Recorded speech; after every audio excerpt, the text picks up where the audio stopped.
This is an element here that a lot of people are unaware of in Ukraine. Now, this is a likely scenario. Now, we're going to see an escalation of a civil war. What? A civil war in Ukraine? Yeah, if you've read the news lately, you've heard about some shellings and some fighting, and it's very easy to look at that and think that that's Russia attacking Ukraine. It's not. It's within the borders of Ukraine. That's They've right. got That's right. factions there that are on the verge or maybe involved in a shooting civil war. And that's what's most likely to come out of this.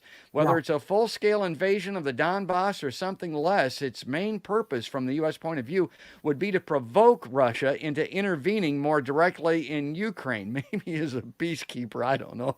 But to fulfill Biden's prediction of a Russian invasion and unleash the maximum pressure sanctions he has threatened. And I don't know, Jim, I might be overstating this, but I've told people on my show before, believe it or not, there's a large part of Ukraine that would like to go back to Russia, and That's that's got correct. something to do with the Civil War element. Yeah, absolutely. And so this is about Russia and the United States taking sides in basically a civil war. Now, Yeah. there was some sort of a framework for resolving this civil war. It's called the Minsk Agreement, if I'm not mistaken. And a number of people are saying this agreement has to be revived, that war should be off the table. This is such a enormous threat to the human race to have a war in the heart of Europe, that war should be off the table and we should negotiate. And the Minsk agreement or the Minsk framework provides a way out of this, and we should continue to negotiate until this is solved. But it is a civil war, and we do have a lot of people who are favorable towards Russia living in the eastern part of the Ukraine. So it's not that people don't like Russia who live in Ukraine. A lot of them on the east side associate with Russia, not with the western Ukraine. And so much so, I mean, they're Russian speaking.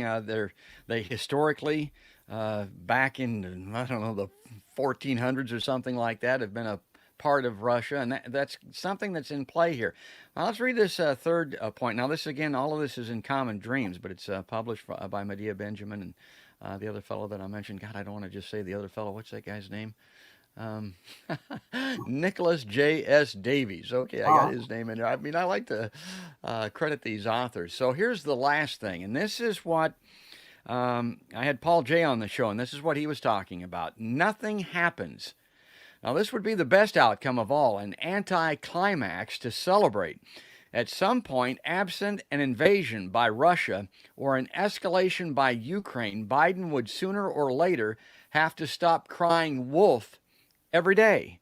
All sides could climb back down from their military buildups, panicked rhetoric, and threatened sanctions. And that's going to get close to bringing us to the end of our show, Jim. But what I want to say about that is, yeah, let's hope that that's the outcome. My bigger I, hope is that if that is the outcome, people will stand back and start to think like Gemini, which, my God, they were wrong again.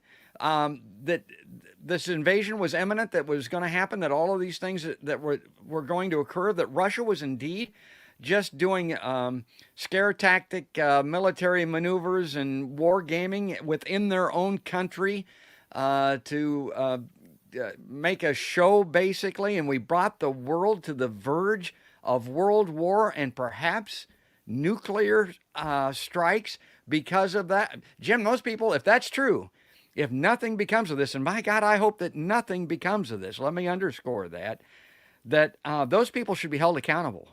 yeah, and we should be, bringing these people on a carpet for all this war rhetoric, talking as if this war is going to occur. We should be talking peace rhetoric. What can we do to make sure it doesn't occur? And bringing up this Minsk agreement, bringing up the fact that we shouldn't be on the border of Russia, just like we wouldn't want Russia's military to be on our border, right?